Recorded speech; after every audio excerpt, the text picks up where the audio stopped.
दोस्तों सऊदी अरब के अंदर जो है वो वर्कर्स के लिए कंपनीज के लिए एक जो है वो सऊदी लेबर लॉज यहाँ पर बनाया गया है। सऊदी लेबर लॉ के मुताबिक जो है वो कंपनी को भी वो लॉ फॉलो करना पड़ता है और वर्कर को भी वो लॉ फॉलो करना पड़ता है। जो अगर वर्कर फॉलो नहीं कर रहा होता है तो उसके लिए भी प्रॉब्लम क्रिएट होती है।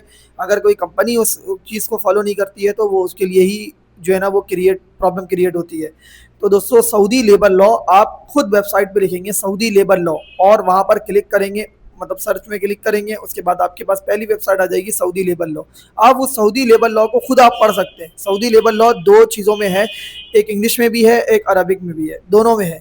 आप अगर इंग्लिश जानते हैं तो आप इंग्लिश में उसको कर सकते हैं, अगर आप इंग्लिश नहीं जानते हैं तो आप एक काम कर सकते हैं कि आप उसका स्क्रीनशॉट ले लें, स्क्रीनशॉट लेके आप उसको ट्रांसलेटर पे डाल के आप उसको क्या करें, ट्रांसलेट कर लें।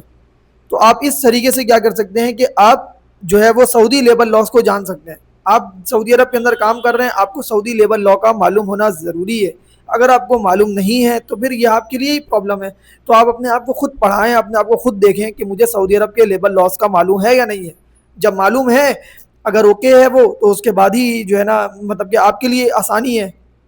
आप कहीं पर भी कंपनी के साथ बात कर सकते हैं, किसी कफील के साथ बात कर सकते हैं, कुछ भी है, ताकि कोई भी आपके साथ कोई भी परेशानी का सबब ना क्रिएट हो कि आपके लिए कोई वो हो रहा है, मसले हो रहे हैं कि भाई ये ऐसी चीज़ें हैं, वो वैसी चीज़ें हैं, वो वैसा है। तो इस तरीके से आपके लिए कोई प्रॉब्लम क्रिएट नहीं होगी।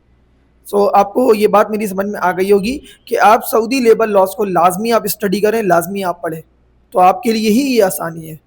आपको तरीक़ेकार मैंने समझा दिया। सऊदी लेबर लॉ को लिखेंगे, गूगल पे सर्च करेंगे, सर्च करने के बाद से उसमें पहला आएगा लिंक, आप उसको ऑप्शन पे क्लिक करके आप उसको पढ़ लें। जो 81 है, 80 आर्टिकल है, आर्टिकल नंबर्स हैं उसमें, article number 80, article number 81, article number 53, article number 74। आप गो थ्रू सारा करें, सारे आर्टिकल्स को गो थ्रू करें। जो आर्टिकल्स के नंबर मैंने लिए आप उनको भी लाजमी पढ़ें। सो आपको आई होप मेरी ये बात समझ में आ गई होगी। इसमें सारी प्रोबेशन पीरियड के हवाले से है, कॉन्ट्रैक्ट टर्मिनेट, कॉन्ट्रैक्ट स्टार्ट, हर चीज़ के हिसाब से यहाँ पर चीज़ें ना बयान की गई है। सो आपको ये बात समझ में आ गई होगी। मिलते हैं नेक्स्ट वीडियो में। Thank you.